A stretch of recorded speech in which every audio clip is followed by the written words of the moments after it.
Lockdown ने हम सबकी ज़िंदगी बदल के रख दी है। हम सबको एक मौका दिया है अपनी कला को निखारने का।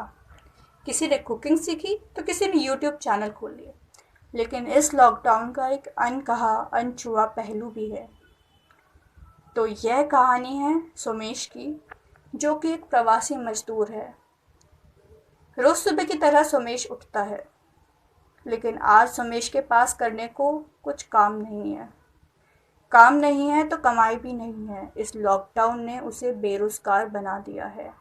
घर का किराया नहीं चुकाया है अभी तक, और घर में खाने का एक दाना भी नहीं है।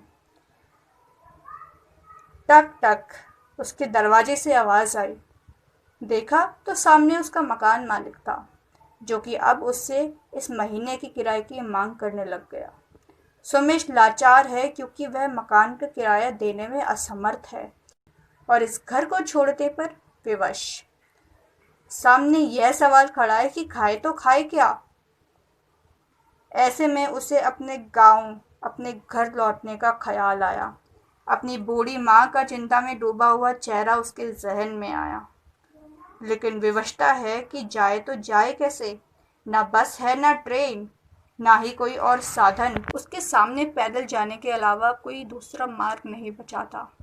तो बस वह निकल पड़ा। सैकड़ों किलोमीटर का रास्ता तय करने की वह ठान चुका था। वह चल पड़ा अकेले, पैदल अपनी घर की ओर, झोला उठाए जिसमें थे कुछ पुराने कपड़े, एक गमछा जिससे ढका हुआ था उसने अपना चेहरा, और मन में ढेर सारी उम्मीद लेकर वह निकल पड़ा। सूरज की वह चिलमिलाती हुई धूप, वह गर्मी, वह लू भी उसका मनोबल न तोड़ सकी। प्यास ने उसे बेहाल किया हुआ था। उसे जहाँ खाना मिला उसने खाया, उसे जहाँ पानी मिला उसने पिया, लेकिन चलना नहीं छोड़ा।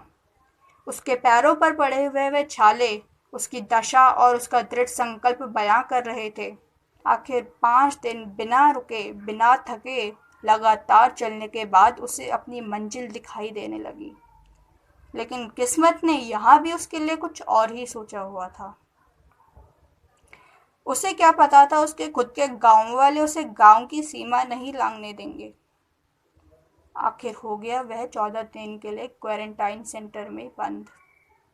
लेकिन वह भी ज़रूरी था, खुद की सुरक्षा के लिए और दूसरों की सुरक्षा के लिए भी। क्वारंटाइन सेंटर से निकलने के बाद उसने फिर निश्चय किया कि वह अपने गांव पहुंच कर ही रहेगा।